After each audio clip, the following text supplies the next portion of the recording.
So Aaron Gordon has been in the trade rumors for the last 3 years, it feels like. Maybe this year he actually gets moved. He is eager to welcome a change of scenery, and there's a number of teams connected to him right now. Houston, the Wolves, the Mavs, the Nuggets, the Warriors, and the Blazers have all shown interest in Aaron Gordon. That's a lot of teams. Now, it's going to be interesting to see, what do the Magic think that they should get for Gordon versus what are teams willing to give them. So maybe the Magic would really want a first, but another team is like, well, we'll give you a couple of seconds. Maybe the Magic would want an actual good player, whereas another team's like, well, we'll give you this 19, 20-year-old who could be good one day. It also comes down to how desperate are other teams. I mean, I think Gordon in a different situation where he can play off of star players and cut to the basket and set screens with a really good ball handler, shot creator, could be a very different player than what we've seen in Orlando, which is a guy who has the ball a little too much and takes too many pull-up jumpers. I think I am on the side of Gordon is probably not worth as much as some people might think he is. For example, one thing I've seen is CJ for Gordon suggested the past couple years. I think that would be a horrible trade for the Blazers. You can look at a team like Dallas. I guarantee you someone's going to suggest Tim Hardaway Jr. for Gordon. Tim Hardaway Jr. is way better than Aaron Gordon. I suppose it's also possible for the Magic to use Gordon to get a better player. We'll have to see there. And we can start with the Rockets because they are particularly motivated, quote unquote, to get Gordon. I don't think Gordon is good enough to where he would mess up their tank job, which earlier in the year I did not think that they should try to do, but then they've lost so many games in a row after Christian Wood got hurt. It's well, you're already basically there at this point. Of course, even if they finish with the worst record, it's still 50-50 on whether they get their pick because it's top 4 protected. As far as a Gordon to Houston move, so you need about $14 million to trade for Gordon. Dante Exum's $9.6 million makes it pretty easy at that point. And then I think the Rockets and the Magic would just have to argue between Daniel House, Roddy Karooks, Sterling Brown, or Kenyon Martin Jr. I highly doubt Kevin Porter Jr. or Jayshawn Tate would be on the table. And then they would probably argue over second rounders. I've read a thing that the Rockets want to turn their Oladipo return into Aaron Gordon, so maybe that's what'll happen. As far as Gordon's fit in Houston, I mean, set screens for John Wall, the Christian Wood, Aaron Gordon front court could be fun. Is there a chance that it would be Christian Wood at power forward with a center and then Gordon at small forward? We'd have to see. Next, let's talk about the T-Wolves. They have a lot of young guys, and I could picture the Magic maybe talking themselves into one of them. I don't think Malik Beasley would be available in this move. So you're looking at Hernan Gomez, who's not too young, but him, Jarrett Culver, Layman, also not that young, Okogie, Jaden McDaniels, Jared Vanderbilt, Naz Reid, Jalen Noel, although I don't think they should trade Noel. And the Wolves still have a decent amount of second rounders, so they've got some of the ammo. And they can make that move work for Gordon because they've got Ed Davis's $5 million expiring that they can throw in there with whatever players the Magic would want. Gordon has been a good defender, which of course the T-Wolves need, and the fit with him next to Towns, I mean, in theory it does work. The fear is that Gordon just wouldn't be a good enough shooter to really space out the floor for Towns when he wants to post up.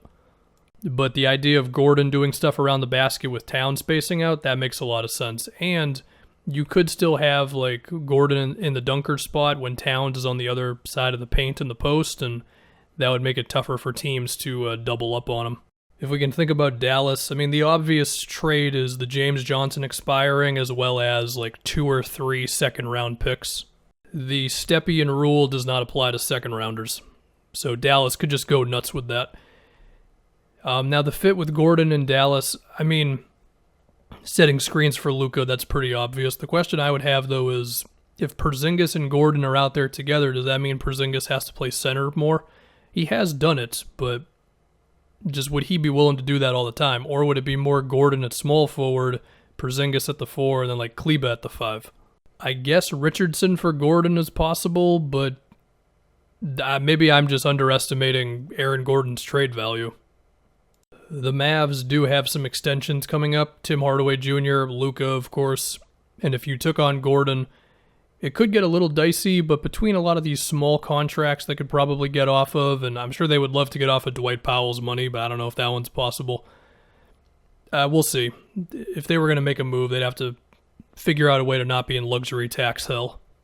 If I can get to Denver, who is the next team rumored for Gordon, I mean, Jokic making plays up top with Gordon cutting to the basket. Really just Gordon playing off of Jokic in any way you can imagine. Also Gordon setting screens for Murray. There's a lot of potential there. And I think he could help them on defense as well. Would the Nuggets move a first for him? Maybe. I mean, they do have some potential to move a first rounder. They can move some of their seconds. Their second rounders are not as valuable as, let's say, the T-Wolves would be. As far as a move, I mean, the easy one is the Millsap $10 million expiring. That would allow the Magic to get out of the contract in one season, although there would have to be a smaller salary included. And, I mean, you got Zeke Naji, RJ Hampton, Isaiah Hartenstein. Maybe the Magic would want Will Barton, who I think has been in the rumors a bit. We'd have to see, maybe. The Warriors have also been rumored. That one is a little weird just because I don't know what the starting five would become if they pulled that off, because it's either Gordon plays small forward or you're starting him and Draymond together. And then Wiseman would go to the bench.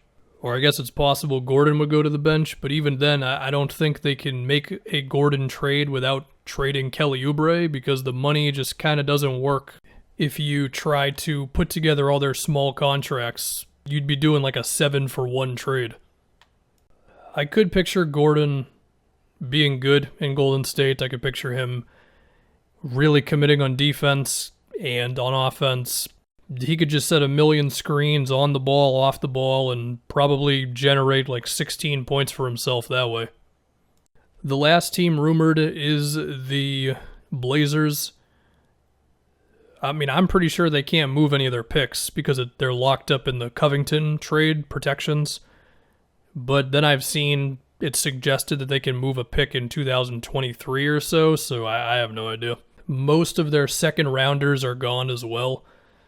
So it does get kind of tough, even if I can see the fit with Gordon in Portland. I mean, there's Rodney Hood's money, and that's basically an expiring, so that's cool. I think it would come down to Nasir Little, Harry Giles, CJ Ellaby, Zach Collins, and would the Blazers be willing to move off of one of these guys? Maybe Anthony Simons. I know the CJ for Aaron Gordon trade was brought up in the past couple of years, and that was a move that always just confused the hell out of me, because it's like, what? CJ is way better than Gordon. Why would they do that? And I figure I can mention the Celtics because they've got the trade exception. I just don't think Danny Ainge would move picks for Gordon. I also don't think he should. So yeah, I think that's all I got. We'll see. Is this the year where Gordon is finally moved?